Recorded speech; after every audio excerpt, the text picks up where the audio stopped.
Good morning students. Uttarakhand की history में आज हमारे पास एक बहुत इंपॉर्टेंट टॉपिक है and the name of the topic is role of Uttarakhand in Indian national movement. यानी उत्तराखंड का स्वतंत्रता आंदोलन में आपका भूमिका क्या थी। तो उत्तराखंड की स्वतंत्रता आंदोलन में भूमिका कह लो या role of Uttarakhand in Indian national movement कह लो। अब इस इंडियन नेशनल मूवमेंट में उत्तराखंड का जो रोल है वो जनरली हम देखते हैं एक बहुत फेमस रिवोल्ट के साथ, जिसको हम कहते हैं रिवोल्ट ऑफ 1857। 1857 की क्रांति का नाम सुना होगा। और 1857 का जो रिवोल्ट है, उस रिवोल्ट के सक्सेसफुल होने के पीछे या अनसक्सेसफुल होने के पीछे रीजंस क्या थे, है ना। वो सक्सेसफुल था भी या नहीं था, ठीक है। अगर वो अनसक्सेसफुल था, वो क्यों था।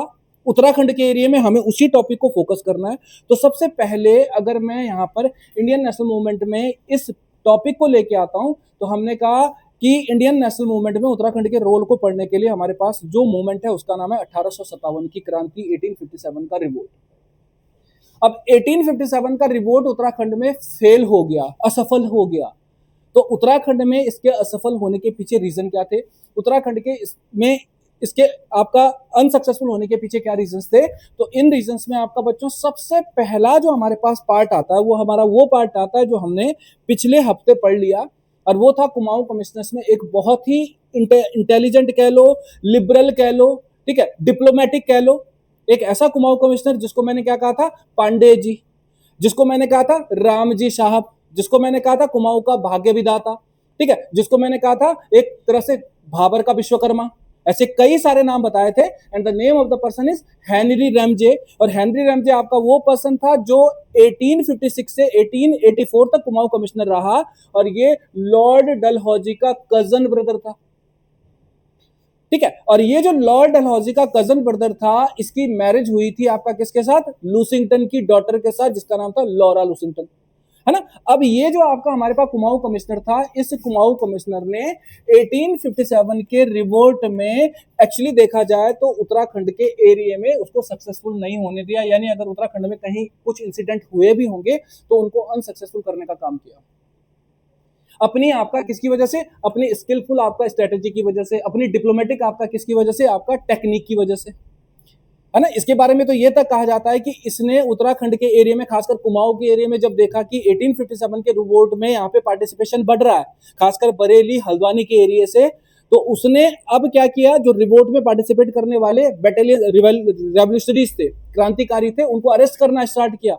और उनको अरेस्ट करने के बाद इन्होंने, अगर नैनीताल में आपने नाम सुना होगा एक प्लेस का, फांसी का गदेरा, एक प्लेस पड़ता है फांसी का गदेरा। सोचो उस फांसी के गदेरे का मतलब, गदेरा होता है सीजनल रिवर, है ना। उस फांसी के गदेरे में आपका जो है एक क्या था, एक पेड़ था, उस पेड़ पे लटका रहे थे उन लोगों को, यानी फांसी पे चढ़ा रहे थे, इसीलिए नाम पड़ गया फांसी का गदेरा।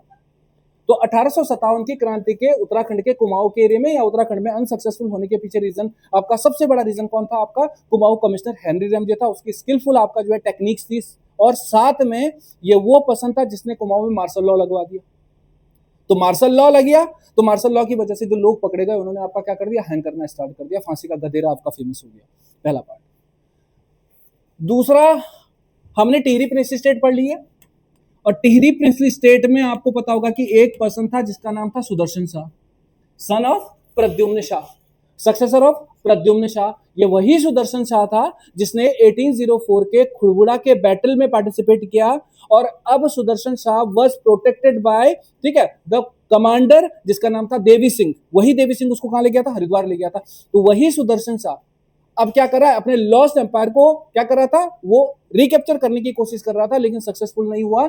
यही रीजन था कि उसको ब्रिटिशर्स से हेल्प लेनी पड़ी, और ब्रिटिशर्स से हेल्प लेते हुए फिर 1814 में आपने देखा होगा कि ब्रिटिशर्स की हेल्प से एक बैटल हुआ था, बैटल ऑफ नाला पानी। और उसी नाला पानी के बैटल में गोरखा कमांडर बलभद्र थापा की डिफीट हुई, बलभद्र कुंवर जिसको मैंने कहा था, और साथ में रॉबर्ट रॉलो जिलेस्पी ब्रिटिशर्स का कमांडर था, उसकी डेथ हो गई। फाइनली ब्रिटिशर्स की विक्ट्री हुई और यहां से गोरखास की डिफीट होनी स्टार्ट हुई, और इस डिफीट के साथ फाइनल आपका जो डिफीट होती है गोरखास की, वो कौन सी होती है, सिंगौली। और सिंगौली की ट्रीटी होती है, इसी ट्रीटी के बाद गोरखास का पैकअप हुआ, और उस पैकअप का मतलब था 1/3 जो 8% एरिया था, ठीक है, जो उन्होंने कैप्चर कर लिया था इंडिया का, वो उन्होंने वापस दे दिया। अब सुदर्शन शाह को तो ये लगा यार कि जब गोरखास चले गए तो मेरे फादर का, मेरे एंसेस्टर्स का जो लॉस्ट एम्पायर है, जो खोआ हुआ साम्राज्य, वो मेरे को मिल जाएगा। लेकिन भाई मैं तुम्हारी अगर हेल्प करूंगा तो किसी रीजन से करूंगा ना, मेरा क्या प्रॉफिट, तो ब्रिटिशर्स का भी तो प्रॉफिट रहा होगा। ब्रिटिशर्स का क्या प्रॉफिट था, वो आपका इस एरिया को कैप्चर करना चाह रहे थे, क्योंकि ये यूरोपियन आपका जो ज्योग्राफी थी उसको आपका रिप्रेजेंट कर रहा है ना। वहां का जो क्लाइमेट था उसको सूट कर रहा था, ब्रिटेन के आपके जो लोग थे उनको सूट कर रहा था। तो यही रीजन था कि अब ब्रिटेन ने आपका एक चाल चली, ईस्ट इंडिया कंपनी ने एक चाल चली कि उन्होंने आपका कहा कि बैटल के आपका लॉस का कंपनसेशन चाहिए, वॉर का कंपनसेशन चाहिए, बैटल में जो लॉस हुआ उसका हमें हर जाना चाहिए। 25 से 30 लाख रुपए की डिमांड कर दी एक ऐसे पर्सन से जो 1804 से लेके 1814 तक दर दर की ठोकरें खा रहा था। कनखल घूमा, लंढौरा घूमा, उसके बाद सहारनपुर घूमा, उसके बाद मुजफ्फरनगर गया, बरेली गया, लेकिन उसको कहीं से हेल्प नहीं मिली। तो फाइनली जब वॉर कंपनसेशन नहीं दे पाया सुदर्शन शाह, तो सुदर्शन शाह ने सरेंडर कर दिया, और उसी सरेंडर के बेस पे आपका ब्रिटिशर्स ने जो परमाणु का क्या था, जो डेवलप्ड एरिया था, खासकर पौड़ी जैसा जो एरिया था, वो अपने सुपरविजन में रख लिया, और इसको आपका क्या कर दिया, उत्तराखंड के वेस्टर्न पार्ट में, ठीक है, जो मंदाकिनी रिवर वैली का आपका कौन सा था, नॉर्थ वेस्ट का पार्ट था, वो दे दिया। और वहां उसने क्या कर दिया, टिहरी प्रिंसली स्टेट को डेवलप किया 28 दिसंबर 1815 को। 18 आपका दिसंबर 1815 को उसने टिहरी प्रिंसली स्टेट को डेवलप कर दिया। अब भले ही उसको टिहरी प्रिंसली स्टेट मिली, लेकिन कुछ तो मिला ना भाई, गोरखों के टाइम पे तो वो भी नहीं था। तो इसका मतलब है कि अब ये जो आपका सुदर्शन शाह था, ये ब्रिटिशर्स के लिए लाइफ टाइम क्या रहेगा, लॉयल रहेगा। तो सुदर्शन शाह जब किंग बना था ये प्रिंसली स्टेट का, तो वो टाइम पीरियड था हमारे पास कौन सा, 1815, और 1815 से कब तक रहा था, 1859 तक। तो सुदर्शन शाह आपका 1857 के रिवोल्ट तक था ना। तो इसका मतलब है अब 1857 के रिवोल्ट में सुदर्शन शाह की वजह से टिहरी का जो एरिया है, गढ़वाल का एरिया, उन्होंने पार्टिसिपेट नहीं किया। तो जब पार्टिसिपेशन नहीं हुआ, तो इस पार्टिसिपेशन की वजह से हम कह सकते हैं कि टिहरी स्टेट या उत्तराखंड के गढ़वाल के पॉइंट ऑफ व्यू से देखा जाए तो there is no participation from this area. Next आते हैं आपका, ठीक है, मैंने कहा कि यहाँ पे आपका क्या कर दिया, कुमाऊं में, गढ़वाल में इसने मार्शल लॉ लगा दिया, किसने, कुमाऊं कमिश्नर ने।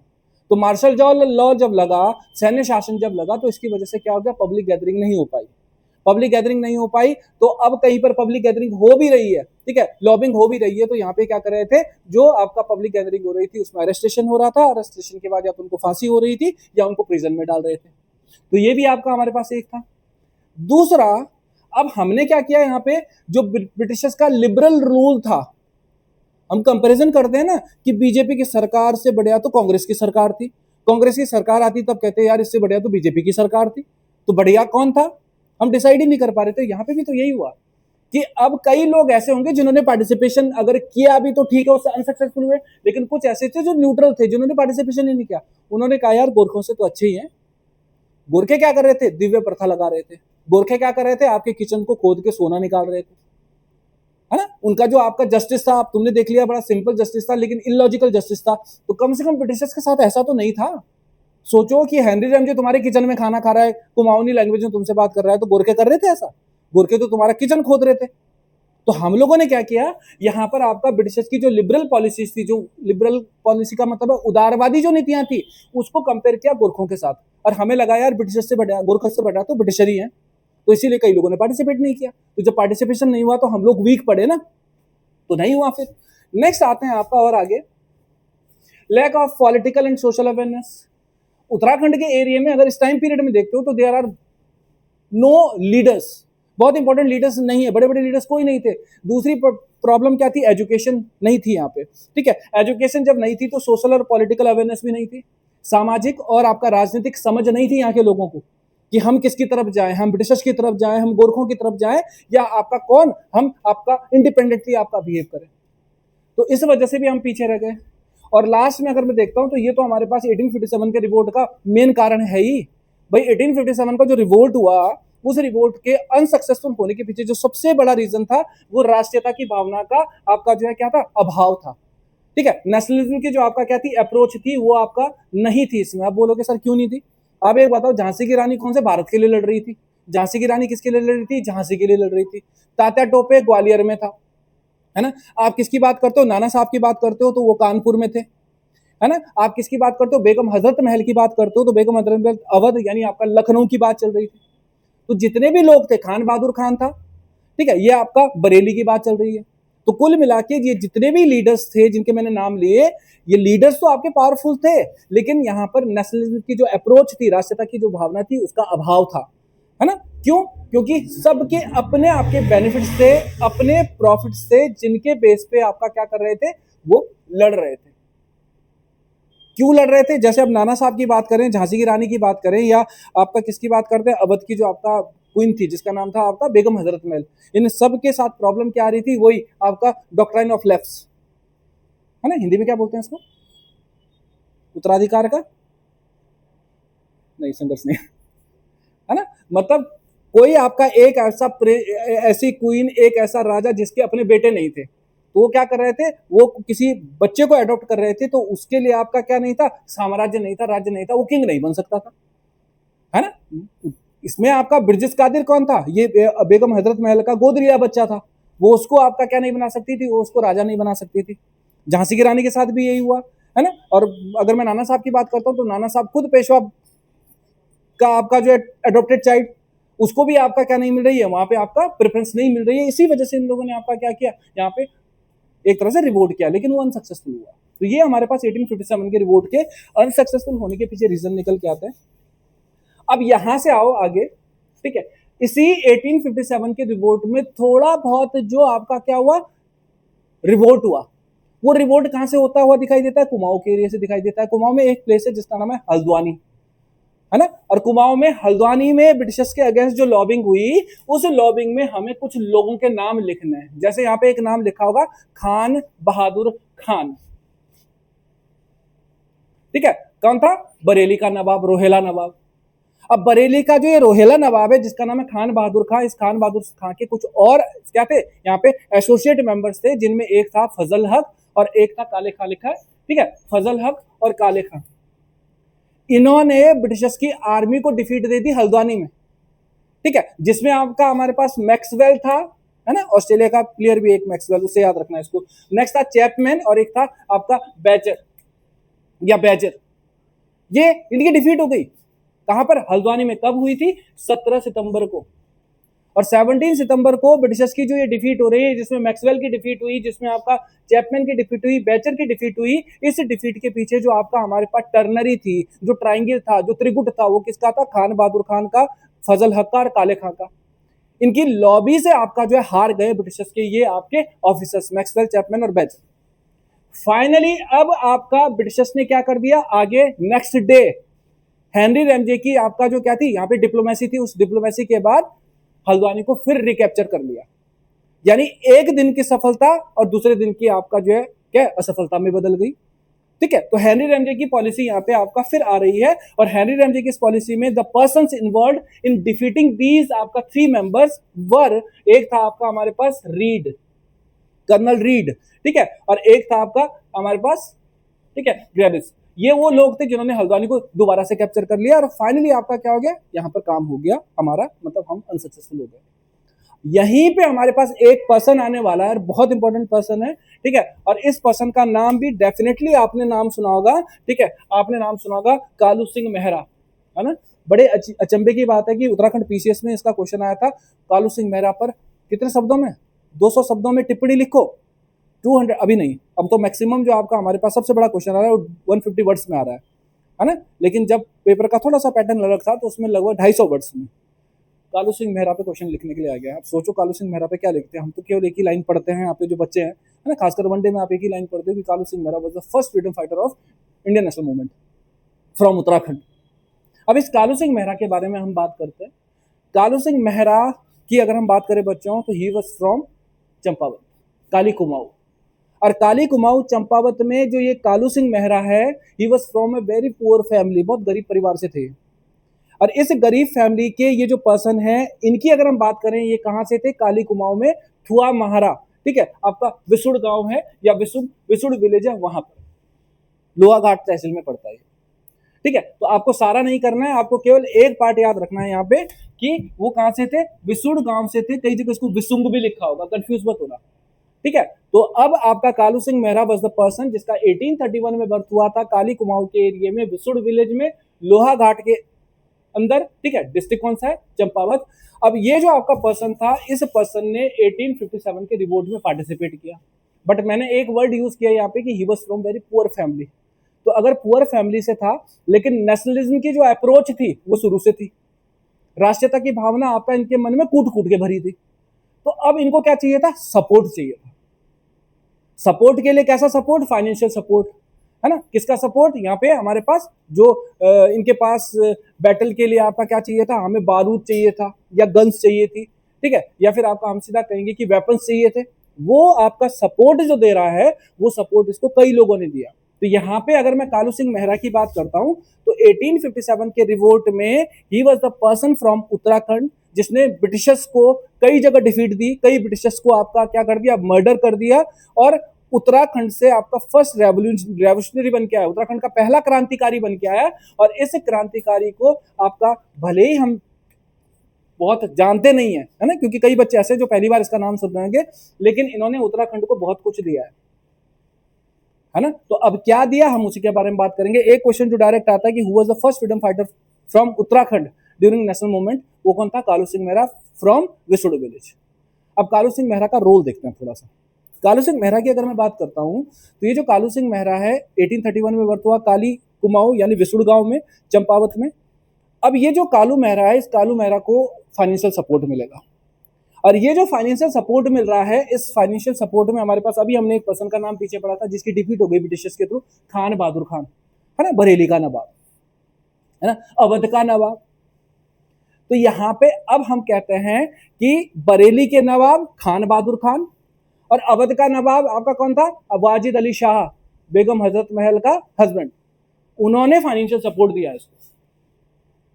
मतलब सबसे पहले अब इस कालू सिंह मेहरा को क्या मिलने वाला? एक लेटर मिलने वाला, एक क्रिप्टिव लेटर मिलने वाला है, ठीक है। और ये जो आपका पत्र मिला, इस पत्र के थ्रू आपका अवध का जो नवाब था जिसका नाम था आपका वाजिद अली शाह, और उसके अलावा मैंने किसका नाम लिया? उसके बाद मैंने खान बहादुर खान का नाम लिया। कुछ लोग तो ये भी बताते हैं कि सुदर्शन शाह ने भी इसमें फाइनेंशियल सपोर्ट दिया था।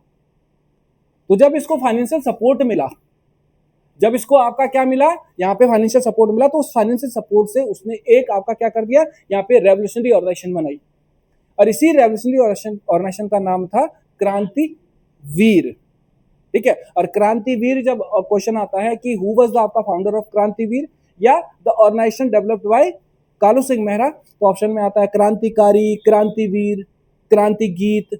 तो ध्यान रखना क्रांतिवीर था, है ना। और क्रांतिवीर नाना पाटेकर की एक बहुत फेमस पिक्चर भी थी, है ना, उसका एक डायलॉग भी बहुत फेमस हुआ था, उससे दिमाग में रखना। तो Krantiveer organization was established in the year 1857। 1857 में जब एक क्रांतिवीर संगठन बना, रेवोल्यूशनरी संगठन था, यानी क्रांतिकारी संगठन था, यानी लूटपाट करता था, ठीक है। और लूटपाट करने के बाद जो वेपन्स थे, जो पैसा था, उस पैसे से गोला बारूद खरीदने के बाद ब्रिटिशर्स पे अटैक करने का काम करते थे। ये कुमाऊं का आपका जो है बेसिकली क्या बन गया? एक बहुत बड़ा संगठन बन गया धीरे धीरे। और अब इसी ने अब आपका कुछ काम किया, एक बड़ा वो काम किया।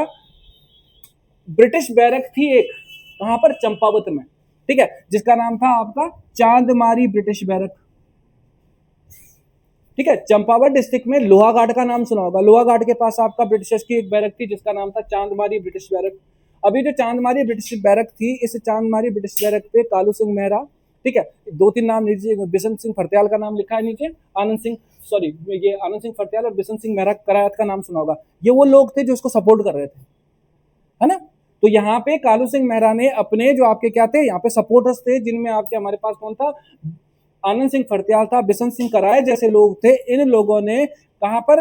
लोहाघाट की चांदमारी जो ब्रिटिश बैरक थी उस पर अटैक कर दिया, और उस पर अटैक करने के बाद कई ब्रिटिशर्स को मार डाला, ठीक है। यहां से आपका कई सारे वेपन्स इन्होंने आपका क्या कर लिए? यहां से आपका लूट लिए, कई सारा पैसा लूट लिया। और इस पैसे को लूटने के बाद फिर इन्होंने आपका टनकपुर और लोहाघाट जैसे एरियाज को भी डिस्टर्ब करना स्टार्ट किया। कुछ लोगों के अकॉर्डिंग जो इन्होंने आपका ब्रिटिश बैरक चांदमारी से आपका लूटिंग की थी, उस लूटिंग के मटेरियल को इन्होंने आपका बेसिकली क्या कर दिया?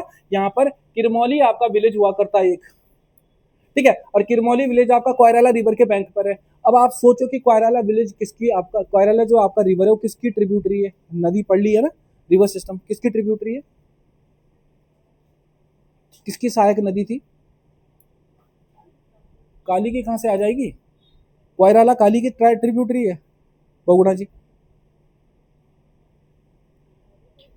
काली की लास्ट ट्रिब्यूटरी कौन सी है उत्तराखंड में? लोधिया। लोधिया की ट्रिब्यूटरी बताई थी। तो काली की आपका tributary, last tributary in the area of Uttarakhand left handed है, राइट हैंडेड है? राइट हैंडेड ट्रिब्यूटरी, जिसका नाम क्या है, लधिया या लोधिया, उसकी आपका ट्रिब्यूटरी है ये। कौन सी, कहां गई, जहां पे भी है छोड़ दो, है ना। कौन सी रिवर है? क्वायराला। मैंने आपको कहा था मनीषा कोयराला से याद रखना, है ना। तो अब ये जो क्वायराला रिवर है, इस क्वायराला रिवर के बैंक में एक गांव था जिसका नाम था किरमोली। इस किरमोली गांव में इन्होंने क्या कर दिया था, जो भी लूटिंग का मटेरियल था वो छिपा दिया। अब होता है ना कि इसी ग्रुप में एक ऐसा आपका जो है पर्सन होगा जो अंदर जाके शिकायत लगा देगा कि जिस बदानी सर तो ये कह रहे थे, है ना, या बदानी सर ने आपका गोल्ड वहां छुपा रखा है। तो इन्हीं के ग्रुप से एक ऐसा पर्सन निकल के आया जिसने आपका ब्रिटिशर्स के बीच में आपका इन्फॉर्मेशन पहुंचा दी कि जो लूटिंग का मटेरियल है वो कहां पर है, वो आपका क्वायराला, किरमौली जो विलेज है, किरमौली विलेज यानी क्वायराला रिवर के बैंक में जो किरमौली विलेज है वहां पर रखा गया। ब्रिटिशर्स ने यहाँ पे अटैक कर दिया और ब्रिटिशर्स ने लूटिंग का जो भी आपके टूल्स थे, जो पैसा था, वो रिकैप्चर कर लिया। लेकिन बच्चों ये जो इतना बड़ा इंसिडेंट हुआ, जो लोहा घाट, ये लोहा घाट हो गया, टनकपुर हो गया, है ना, या फिर आपका ब्रिटिश बैरक जो थी हमारे पास, जो लूटी, इसकी वजह से ब्रिटिशर्स के मन में एक बहुत बड़ा डाउट आ गया। किसको लेके? चंपावत को लेके, काली कुमाऊं को लेके, कि काली कुमाऊं के लोग क्या करते हैं, यहाँ पे रेवेलियन करते हैं। कालू सिंह मेहरा के इस ग्रुप को खत्म करने के लिए अब यहाँ पर किसकी पॉलिसी काम आएंगी? हेनरी रैमजे की पॉलिसी आएंगी। और हेनरी रैमजे की इन पॉलिसीज में अब देखो, हेनरी रैमजे ने यहाँ पे इनको आपका क्या कर दिया, आपका अरेस्ट करने का प्लान कर दिया। और इस अरेस्टेशन में जगह जगह इन्होंने आपका क्या किया, आपका जो है अटैक किए। और इन अटैक्स के बाद इसके जो आपके की पर्सन थे जो इसको सपोर्ट दे रहे थे, जैसे आपका कौन था, आनंद सिंह फड़त्याल और बिशन सिंह करायत, इन दोनों की आपका डेथ हो गई, इनको मार दिया इन्होंने। अब कालू सिंह मेहरा को लेके अलग अलग बातें, डॉक्टर शिव प्रसाद डबराल कहते हैं कुछ अलग बात, डॉक्टर हमारे पास जो बद्रीदत्त पांडे जी हैं वो कुछ और कहते हैं, यशवंत सिंह कटौत जी कुछ और कहते हैं। कुछ कहते हैं कि ब्रिटिशर्स ने अरेस्ट कर लिया, कुछ कहते हैं कि नेपाल भाग गया, ठीक है, कुछ कहते हैं कि अरेस्टेशन के बाद वो फिर जेल से भागे और उसके बाद आपका खो गए कहीं, मतलब इनविजिबल हो गए, दोबारा कभी लौट के नहीं आए। लेकिन जो भी रहा होगा, लेकिन इनका जो ये आपका योगदान था, ठीक है, लिमिटेड रिसोर्सेज में ये एक बहुत बड़ा आपका क्या था, इनका रोल था कि उत्तराखंड के लोगों को मोटिवेट कर गए। और आज भी इनका नाम लेके हम मोटिवेट होते हैं। तो इस पे क्वेश्चन आता है ना। तो उतना बड़ा क्वेश्चन तो नहीं आएगा 250 वर्ड्स में, लेकिन अगर 100 वर्ड्स में आपके पास क्वेश्चन आता है तो मुझे लगता है इससे आपका ज्यादा आपके पास कंटेंट नहीं होना चाहिए, अननेसेसरी कंटेंट नहीं लिखना है लोगों को। यहां तक हम आ गए 1857 के रिपोर्ट पे। अब आते हैं आगे थोड़ा सा, ठीक है, यहां से किसी को कुछ पूछना हो तो पूछ लेना। बच्चों ये जो टाइम पीरियड है ना हमारे पास 1857 का रिवोल्ट, 1857 के रिवोल्ट को हम कह रहे हैं कि ये अचानक नहीं हुआ, है ना। ये एक बहुत लंबा प्रोसेस था। और इस प्रोसेस में हम लोगों का ब्रिटिशर्स के अगेंस्ट जो आपका क्या थी, जो नाराजगी थी, वो नाराजगी दिखती है ना। आपने एक पर्सन का नाम सुना है जिसको कहते हैं कि अकबर सेकंड ने राजा का टाइटल दिया था? कौन था? राजा राममोहन रॉय। और राजा राममोहन रॉय को तो हम इंडिया में जर्नलिज्म का फादर भी कहते हैं, भारत में पत्रकारिता का जनक भी कहते हैं, फादर भी कहते हैं। तो राजा राममोहन रॉय जिसकी डेथ आपका 1833 में ब्रिस्टल में हुई, ठीक है, उसी राजा राममोहन रॉय ने जब जर्नलिज्म को प्रमोट किया इंडिया में, तो कई सारे आपका जर्नलिस्ट आए। और इन जर्नलिस्टों के आने के बाद डेफिनेटली इंडिया में आपका कई सारी मैगजीन्स डेवलप हुई, कई मैगजीन्स एडिट हुई, जिन्होंने आपका लोकल जो लोग थे उनकी जो प्रॉब्लम्स थी, उन प्रॉब्लम्स को इन्होंने क्या कर दिया, अब आपका सॉल्व करने के लिए यहाँ पे एडिटिंग कर दी स्टार्ट। तो उस मोटिवेशन से उत्तराखंड के एरिया में भी कई आपके लोग आएंगे जो क्या करेंगे, अब यहाँ पे सोशल, पॉलिटिकल, एजुकेशनल रिफॉर्म्स करने की कोशिश करेंगे। और यहीं से हम आते हैं आपका 1870 में। और 1870 में जब हम आ रहे हैं तो 1870 में हम एक ऑर्गेनाइजेशन की बात करते हैं जिसका नाम है डिबेटिंग क्लब। Debating club. अब डिबेटिंग क्लब की बात करें तो what is the meaning of debate? Debate का मतलब क्या होता है? वाद विवाद। डिबेट करना नहीं कहते कि यार मेरा आज जो है कंपटीशन है किसका, डिबेट का। डिबेट का मतलब है कि तुम्हें गांधी के फेवर में बोलना, ये गांधी के अगेंस्ट बोले, है ना, एक के फेवर में बोलना, एक को क्रिटिसिज्म के बेस पे बोलना है। तो अब यहाँ पे हमें क्या करना है, 1870 में आना है। और 1870 में कहां पर? अल्मोड़ा में। वही अल्मोड़ा जिसको किसने आपका डेवलप किया था? भीष्मचंद ने। अल्मोड़ा को किसने आपका एस्टेब्लिश किया? बालो कल्याण चंद ने, ठीक है, जिसको आलमनगर भी हम कह रहे हैं, जिसको राजापुर भी हम कह रहे हैं, जिसको कॉपर सिटी भी हम कह रहे हैं। उसी अल्मोड़ा में 1870 में एक समिट हो रही है, और उसी समिट में एक पर्सन निकल के आ रहा है जिसपे आपका परसों वीडियो का जो पेपर हुआ उस पर क्वेश्चन आया था, ठीक है, जिसका नाम था बी पंत, बुद्धि बल्लभ पंत लिखा है।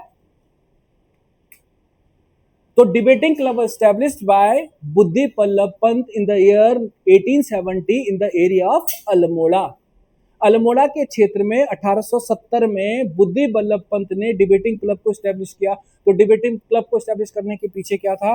उत्तराखंड के कुमाऊं के एरिया में जो पॉलिटिकल आपका क्या थी, यहाँ पर आपका अवेयरनेस नहीं थी, ठीक है, politically we are not aware, ठीक है, एजुकेशनली वी आर नॉट, आपका जो है क्या है, आपका हम पढ़े लिखे नहीं थे, ठीक है। तो यहाँ पे अगर मैं बात कर रहा हूं तो कुमाऊं के एरिया में सोशल अवेयरनेस लाने के लिए, कुमाऊं के एरिया में पॉलिटिकल अवेयरनेस लाने के लिए, कुमाऊं के एरिया में एजुकेशनल अवेयरनेस लाने के लिए, कुमाऊं के एरिया में जो आपका क्या चल रही थी, सोशल आपका जो है क्या चल रहे थे, यहाँ पे कई सारे ऐसे आपका इलिसिट क्या चल रही थी, आपका कस्टम्स चल रहे थे जिसकी वजह से सोसाइटी में प्रॉब्लम आ रही थी।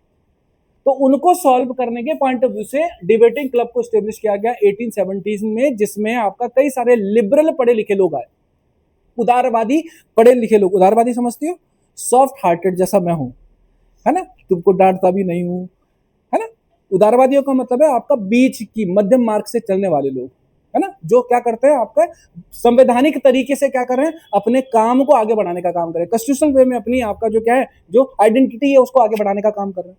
तो उदारवादी लोगों का ग्रुप, यानी आपका जो हमारे पास कैसे थे, लिबरल लोग थे, पढ़े लिखे लोग थे, उनका एक ग्रुप आया जिन्होंने अब कहा कि क्या करेंगे, आपका कोई भी सोशल आपका क्या होगा, हमारे पास प्रॉब्लम होगी, उस पर आपका पढ़े लिखे लोग डिबेट करेंगे, उसके बाद आपका जो डिसीजन होगा उस डिसीजन के बेस पे हम क्या करेंगे, अब ब्रिटिशर्स के साथ आपका क्या करेंगे, उसको डील करने का काम करेंगे, उसको सॉल्व करने का काम करेंगे, यही मतलब था।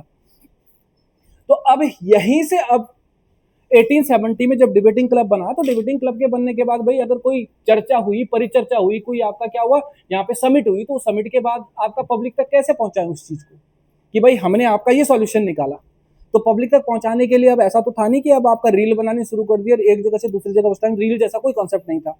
उस टाइम हमारे पास एक ही चीज थी कि हम किसके थ्रू, जो एडिटोरियल्स होते हैं या फिर आपका जो न्यूज़पेपर्स होते हैं उसके थ्रू आपका क्या करें, इसको आगे बढ़ाने का काम करें। तो अल्मोड़ा में फिर एक प्रेस को स्टैब्लिश किया गया, और अल्मोड़ा में इस प्रेस को स्टैब्लिश करने के बाद अल्मोड़ा से 1871 में एक न्यूज़पेपर पब्लिश हुआ, and the name of the newspaper is Almora अखबार। तो एक क्वेश्चन इसमें भी आता है कि द फर्स्ट न्यूज़पेपर, ठीक है, जो अल्मोड़ा के एरिया से स्टैब्लिश क्या हुआ था, पब्लिश हुआ था, एडिट हुआ था, उसका नाम क्या था, अल्मोड़ा अखबार। इन the year 1871 the first editor of this Almora अखबार वाज बुद्धि बल्लभ पंत। तो बुद्धि बल्लभ पंत की लीडरशिप में 1870 में डिबेटिंग क्लब को स्टैब्लिश करने के बाद 1871 में अल्मोड़ा अखबार स्टैब्लिश आपका एडिट हुआ। और अल्मोड़ा अखबार के एडिट होने के बाद आपको पता होगा कि अल्मोड़ा अखबार कब तक चला, फिर पता है किसी को? अरे ये तो बड़ा फेमस न्यूज़पेपर है, कई बार एग्जाम में पूछा हुआ है। 1918, यानी 1871 से लेके 1918 तक की न्यूज़पेपर, आप सॉरी 1918 तक ये न्यूज़पेपर चला। तो 1918 में अगर ये बंद हुआ तो क्यों बंद हुआ, इतना पता है तो ये भी बता दो क्यों बंद हुआ, बोलो। नहीं पढ़ा पीछे क्या? एक्चुअली एक बात बताते हैं ना, कहानी है, कहानी तो नहीं है, आपका मतलब एक ब्रिटिशर की आपका बात है। लोमस का नाम सुना है आपने? अब ब्रिटिशर, ठीक है, लोमस। ये कसार देवी का नाम सुना है आपने अल्मोड़ा में, है ना? तो कहते हैं कि कसार देवी का जो एरिया था, ठीक है, और कसार देवी के एरिया में लोमस अपनी जो उसकी मंगेतर थी या उसकी जो प्रेयसी थी या उसकी जो लवर थी उसके साथ वो गया हंटिंग के लिए। किसके लिए? हंटिंग के लिए। और जब हंटिंग के लिए गया तो उसने आपका जो क्या चलाई, जो आपका फायरिंग की ना, वो फायरिंग की थी एक आपका मुर्गी को मारने के लिए, हन को मारने के लिए, लेकिन वो फायर जो किया उसने वो आपका मिस फायर हो गया और वो किसी कुली को लग गया। तो जब कुली को लग गया तो उसके बाद आपका क्या हुआ, फिर डेफिनेटली यहाँ पर जो अल्मोड़ा अखबार था, अल्मोड़ा अखबार ने एक एडिटोरियल छापा। ये होली की आसपास की बात है, और होली के आसपास जो ये 1918 में आपका क्या है, एडिटोरियल आया। उस एडिटोरियल में आपका जो क्या था, यहाँ पे टाइटल था, वो टाइटल था bear shake of Lomas, Lomas की भालूशाही। समझते हो, भालू जैसे अटैक करता है। तो लोमस की भालूशाही नाम से आपका एक एडिटोरियल आया और उसमें उसकी सारी पोल पट्टी खोल दी, है ना, कि मतलब किस तरह से आपका जो क्या कर रहा है, बिहेव कर रहा है। अब इसकी वजह से क्या हुआ, अल्मोड़ा अखबार को बंद करना पड़ा। क्यों? क्योंकि अब आपका रिस्ट्रिक्शंस लग गए अल्मोड़ा अखबार पे। और यहाँ पे कौन था हमारे पास, कुमाऊं केसरी बद्रदत्त आपका पांडे वॉज आपका editor of this newspaper that time. तो उसने आपका इस न्यूज़पेपर को बंद करने के बाद कौन सा न्यूज़पेपर निकाला, शक्ति। और इस न्यूज़पेपर पे तो वैसे भी आपका एक बहुत अच्छा आपका जो है क्या बनता है, आपका एक एडिटोरियल और छपा था, एक गोली तीन शिकार, कुली, मुर्गी और अल्मोड़ा अखबार, है। वो आगे बताऊंगा मैं कि किसने किया, क्या किया, जैसे भी किया। लेकिन ये आपका जो डिबेटिंग क्लब था, इस डिबेटिंग क्लब के बाद 1871 में कुमाऊं से पहला जो अल्मोड़ा का जो न्यूज़पेपर था, कुमाऊनी न्यूज़पेपर था, वो आपका निकल के आया। अच्छा, मेरे को कोई ये बच्चा बता सकता है कि कुमाऊं का पहला न्यूज़पेपर कौन सा था? ये भी क्वेश्चन पूछता है एग्जाम में। कोई है जो बताएगा? हाँ भाई, क्या नाम है? ईशानी। समय विनोद।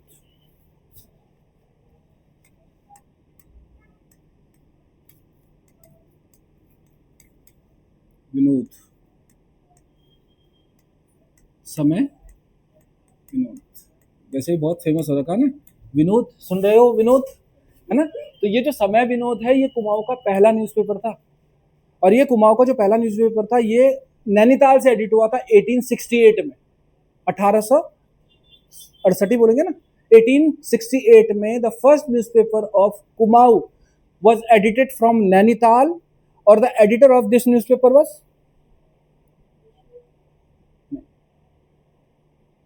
अच्छा इनके बेटे का नाम बताऊं, मोहन जोशी, विक्टर मोहन जोशी। इनके फादर का नाम, विक्टर मोहन जोशी के फादर का नाम था जयदत्त जोशी। तो Jaydatt Joshi was the first editor of Samay Vinod. लेकिन आपने देखा होगा कि इस न्यूज़पेपर के बारे में जैसे तुमने अचंभे करोगे, ये ऐसा भी न्यूज़पेपर था, है ना। तो ये न्यूज़पेपर इसलिए हम ज्यादा नहीं सुन पाते क्योंकि 10 साल बाद ये बंद हो गया। 1868 में ये स्टार्ट हुआ था और 1878 में ये बंद भी हो गया। कितने साल में बंद हुआ? 10 साल में। क्यों बंद हुआ होगा? 1878 में, 1878 में क्या हुआ था, कौन सा एक्ट आया था? वर्नाकुलर प्रेस एक्ट आया था, है ना। प्रेस पे आपका क्या लग गया था, आपका एक तरह से आपका वहां पर बाउंडेशन लग गई थी। तो वर्नाकुलर प्रेस एक्ट के थ्रू बंद हो गया था। इसीलिए आपने देखा होगा कि उत्तराखंड की हिस्ट्री में इस न्यूज़पेपर का बहुत बड़ा रोल नहीं है। ठीक है, तो कई बार क्वेश्चन आता है कि the first newspaper of Kumaon was, लिखता है अल्मोड़ा अखबार, समय विनोद, तो बच्चे कंफ्यूज हो जाते हैं, अल्मोड़ा अखबार से पहले समय विनोद आ चुका है। ठीक है, तो ये हमारे पास आया एक और। अब परसों का जो पेपर था, उस पेपर में आपका जो है क्वेश्चन आया था, ठीक है, कि इल्बर्ट बिल से रिलेटेड एक कॉन्फ्रेंस हुई थी अल्मोड़ा में, हु वाज द आपका president of that conference. Conference का प्रेसिडेंट तो हम बता देंगे, लेकिन समस्या ये है कि इससे पहले एक बिल भी तो आया। कौन सा बिल है? इल्बर्ट बिल, है ना। तो अभी इल्बर्ट बिल क्या था? इल्बर्ट बिल, ऐसे लिखेंगे बिल? हाँ भाई ईशान, हिस्ट्री तो पढ़ लिया तुम लोगों ने, इतनी याद मत करो। इल्बर्ट बिल क्या था? कोई है? आपने भी पढ़ी है? हाँ भाई, मयूराक्षी, मालविका, हाँ। जुडिशरी से क्या था?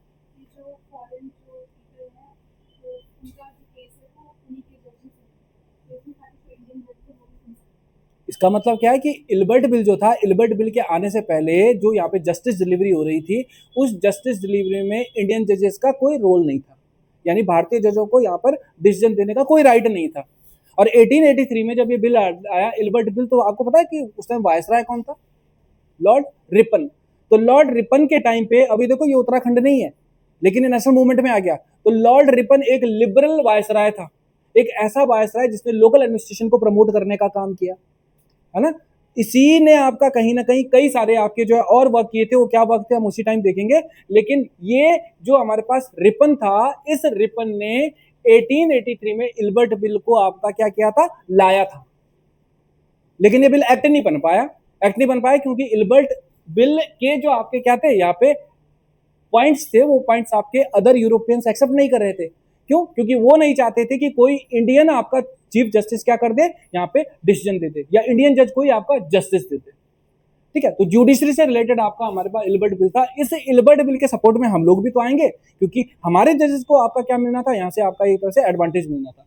तो यहाँ पे इल्बर्ट बिल को लेके 1883 में जो ये कॉन्फ्रेंस हुई थी, इस कॉन्फ्रेंस में आपका कहीं ना कहीं जो प्रेसिडेंटशिप की थी वो किसने की थी? किसी बुद्धि वल्लभ पंत ने की थी। यही क्वेश्चन परसों पूछ लिया उसने एग्जाम में। तो ये आपको ध्यान में रख लेना है। ये हो गया हमारे पास एक पार्ट। और यहाँ से अब अगर देखें तो इन जनरल में आपसे पूछूं, चलो न्यूज़पेपर की बात आई, तो अब यहाँ से ये बताओ कि उत्तराखंड का पहला न्यूज़पेपर कौन सा था? The hills. कब पब्लिश हुआ था? 1842 में। और 1842 में ये कहाँ से पब्लिश हुआ था? मसूरी से। और मसूरी से अगर पब्लिश हुआ तो मसूरी से इसको पब्लिश करने वाला एडिटर कौन था? जॉन मैकिनन या जॉन मैकनन जिसको आप कहते हो, है ना। अब आपसे पूछ लिया कि उत्तराखंड का दूसरा न्यूज़पेपर कौन सा था? हिंदी। उत्तराखंड का पहला हिंदी न्यूज़पेपर कौन सा था? हिंदी, या आपका हम वर्नाकुलर आपका न्यूज़पेपर कह सकते हैं इसको। हिंदी और उर्दू का पहला न्यूज़पेपर कौन सा था उत्तराखंड का? समय विनोद। ठीक है, उत्तराखंड का वर्नाकुलर लैंग्वेज का जो पहला न्यूज़पेपर था वो कौन सा था? समय विनोद था। इसको अपने दिमाग में बिठा लेना, जिसमें हिंदी प्लस उर्दू आपका दोनों भाषाओं का यूज हो रहा था। ठीक है, अब आओ आगे। ये स्लाइड आपने इंडियन नेशनल मूवमेंट में पढ़ी होगी, है ना। और ये जो स्लाइड है ये बहुत इंपॉर्टेंट स्लाइड है उत्तराखंड के पॉइंट ऑफ से भी। ये टॉपिक अगर मैं चाहता तो मैं सीधा आपको बोल सकता था कि इंडियन नेशनल कांग्रेस की फाउंडेशन के बाद इंडियन नेशनल कॉन्फ्रेंस के जो सेशंस हुए हैं उन सेशंस में उत्तराखंड के कई लोगों ने पार्टिसिपेट किया है। हम यहीं पे खत्म कर सकते थे कि उत्तराखंड से पहला पार्टिसिपेशन कहाँ पे? कलकत्ता में हुआ था। ज्वाला दत्त जोशी ने पार्टिसिपेट किया था। 1919 में आ जाऊंगा मैं अमृतसर सेशन में, मैं बता दूंगा वहां पे पार्टिसिपेशन हुआ। लेकिन सबसे पहले आईएनसी भी तो पता होना चाहिए, इंडियन नेशनल कांग्रेस भी तो पता होना चाहिए हमें। अब भारतीय राष्ट्रीय कांग्रेस की स्टैब्लिशमेंट के बारे में बात करेंगे तो इंडियन नेशनल कांग्रेस की जो स्टैब्लिशमेंट है उस स्टैब्लिशमेंट को लेके आपका, हाँ जी बताओ जी कुछ। इंडियन नेशनल 1885 में स्टैब्लिश हुआ, ठीक है। कहां पर?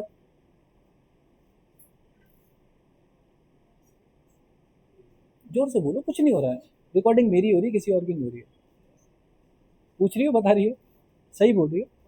बॉम्बे में। और बॉम्बे में कौन सा कॉलेज था जहाँ पे हुई थी? स्कूल का नाम भी आता है ना। हाँ भाई, तेजपाल या तेजपात? तेजपाल पूरा नाम बताओ। गोकुलदास तेजपाल संस्कृत महाविद्यालय। लेकिन ये जो कॉन्फ्रेंस होनी थी, ये कॉन्फ्रेंस क्या मुंबई में ही होनी थी? कहाँ होनी थी? तो पुणे में क्यों नहीं हुई फिर? पुणे में पेंडेमिक हो गया, प्लेग आ गया। और प्लेग आपका जो बीमारी होती है वो किससे होती है भाई? मगरमच्छ से। किससे होती है? चूहों से होती है ना। तो अब मेरा कहने का मतलब है, ठीक है, हंसी मजाक भी होना चाहिए, तुम सीरियस मत हुआ करो इतनी, तुम सबसे छोटी हो इसलिए मैं तुम्हें सबसे ज्यादा बोलता हूँ। अब देखो यहाँ पे इंडियन नेशनल कांग्रेस, अच्छा एक चीज और, इंडियन नेशनल कांग्रेस की जो फाउंडेशन पड़ी उस फाउंडेशन के पीछे who was the founder of Indian national Congress? A.O.. Hume. अब ए.ओ. ह्यूम अगर इंडियन नेशनल कांग्रेस का फाउंडर था और इसने दिसंबर 1885 में कांग्रेस की फाउंडेशन डाली, तो मेरे को ये बताओ ये कांग्रेस का प्रेसिडेंट कब रहा? कुछ तो आइडिया बताओ, आप बताओ कांग्रेस के प्रेसिडेंट कब बने? जब फाउंडेशन पड़ी तुरंत प्रेसिडेंट बन गए? कुछ साल बाद। नंबर बताओ। 19 1890 1896 1900 1906 और 1912। हाँ भाई पीछे। बिल्कुल नहीं, वो कभी कांग्रेस के प्रेसिडेंट बने ही नहीं, कभी नहीं बने प्रेसिडेंट। वो कांग्रेस के प्रेसिडेंट नहीं बने, यहां तक कि जब उनकी डेथ हो गई ना तो उनकी डेथ के बाद ही वाज डिक्लेयर्ड एज द, ठीक है, फादर ऑफ कांग्रेस। 1912 में जब उनकी डेथ हो जाती है तो डेथ के बाद उनको कांग्रेस का जनक कहा गया। ठीक है, तो ए.ओ. ह्यूम था कौन एक्चुअली? एक सिविल सर्वेंट था। और ये जो सिविल सर्वेंट था, इस सिविल सर्वेंट ने डेफिनेटली आपका बेसिक लेवल पे बहुत काम करता है ना सिविल सर्वेंट, ये तो जमीन पे जुड़ के काम करते हैं, तो इनको एक्चुअली पब्लिक की प्रॉब्लम्स पता होती हैं, है ना। पॉलिटिशियंस का क्या है ना, पॉलिटिशियंस तो आपका जब कब आए, जब इलेक्शन आए तो घूमे, जहां इलेक्शन जीते उसके बाद फिर 5 साल के बाद आओ, है ना। लेकिन जो आपका ब्यूरोक्रेट्स होते हैं, जो बेसिकली आपका हमारे पास क्या होते हैं, जो ये सिविलियंस होते हैं, जो आपके आईएएस होते हैं, पीसीएस, इनको जमीन पे बेसिक स्तर पर काम करना पड़ता है, तो इनको उन पर्टिकुलर एरियाज की प्रॉब्लम भी पता होती है। तो हमारे पास एक पर्सन है जिसका नाम है ए.ओ. ह्यूम। और ये जो ए.ओ. ह्यूम था, इस ए.ओ. ह्यूम ने 28 दिसंबर 1885 को, है ना, 28 दिसंबर 1885 को किसकी स्टैब्लिशमेंट की? कांग्रेस की स्टैब्लिशमेंट की, इंडियन नेशनल कांग्रेस को स्टैब्लिश किया। और इसको स्टैब्लिश किया था इन्होंने मुंबई के एक आपका स्कूल में, कॉलेज में, जिसका नाम था गोकुल दास तेजपाल संस्कृत महाविद्यालय। ये जो आपका समिट थी, ये समिट आपका मुंबई में यहां भी नहीं होनी थी, ये पुणे में होनी थी। और पुणे में आपका ऑर्गेनाइज होने से पहले यहाँ पे पेंडेमिक आ गया, प्लेग आ गया, जिसकी वजह से ये जो समिट थी, ये समिट कहां पे आई? ये समिट फिर आपका जो है गोकुलदास तेजपाल स्कूल महाविद्यालय में आपका मुंबई में हुई। और सोचो, इनकी डेथ के बाद ये आपका फाउंडर अनाउंस किए गए 1912 में। यानी एओ ह्यूम को कांग्रेस का फाउंडर, कांग्रेस का जनक कब कहा गया? 1912 में कहा गया, उनकी डेथ के बाद। अब आते हैं यहां पर कि ये पर्सन था कौन। देखो, एओ ह्यूम की अगर मैं बात करता हूं तो ये स्कॉटलैंड के आपके रहने वाले थे, ठीक है। और ये जो आपका हमारे पास ये सिविल सर्वेंट थे। जब इनका रिटायरमेंट हुआ तो बदायूं का नाम सुना? यूपी के बदायूं से रिटायरमेंट लिया इन्होंने। और रिटायरमेंट के बाद बेसिकली 1870 से लेके 1879 के बीच में आप देख सकते हो कि ये सेक्रेटरी की तरह भी आपका काम कर रहे हैं। लेकिन रिटायरमेंट के बाद फाइनली आपका कहते हैं कि अब इन्होंने आपका शिमला को अपना क्या बनाया? आपका एक तरह से स्टे बनाया। रिटायरमेंट के एक सिविल सर्वेंट थे, ठीक है। और सिविल सर्वेंट ने अपनी क्या करने के बाद, आपका रिटायरमेंट लेने के बाद, ही was settled in the area of Shimla. और शिमला में आपका सेटल्ड रहते हुए अब इन्होंने क्या करा? यहाँ से एक मैगजीन पब्लिश की। और इस मैगजीन को अगर मैं देखूंगा तो इसको कहते हैं आपका पीपल्स फ्रेंड। किसने आपका स्टार्ट की थी? एओ ह्यूम ने स्टार्ट की थी। एक आपका जो है मैगजीन, एक न्यूज़पेपर, एक समाचार पत्र, जिसका नाम था यहाँ पर पीपल्स फ्रेंड, जिसमें ये पब्लिक की आपका जो बेसिक प्रॉब्लम्स थी उनको क्या कर रहे थे? ये पब्लिशाइज कर रहे थे, लिख रहे थे, पब्लिक की समस्याओं पर बात कर रहे थे। पब्लिक की समस्याओं पर क्यों बात करते हैं? अखबारों में न्यूज़पेपर का मतलब है सरकार तक पहुंचाना। तो एक ब्रिटिशर होते हुए ब्रिटिशर्स के अगेंस्ट आपका क्या कर रहे हैं? एक तरह से उनकी जो पॉलिसीज है, उनकी पॉलिसीज के अगेंस्ट आपका क्या कर रहे हैं? ये एडिटिंग कर रहे हैं। और आगे आते हैं तो अब आते हैं बच्चों 1884 में। और 1884 में अब इन्होंने एक ऑर्गेनाइजेशन डेवलप की। इस ऑर्गेनाइजेशन का नाम मत भूलना, ठीक है। और ये जो ऑर्गेनाइजेशन है इसका नाम है Indian National Union. Actually Congress तो बाद में बनी 1885 में।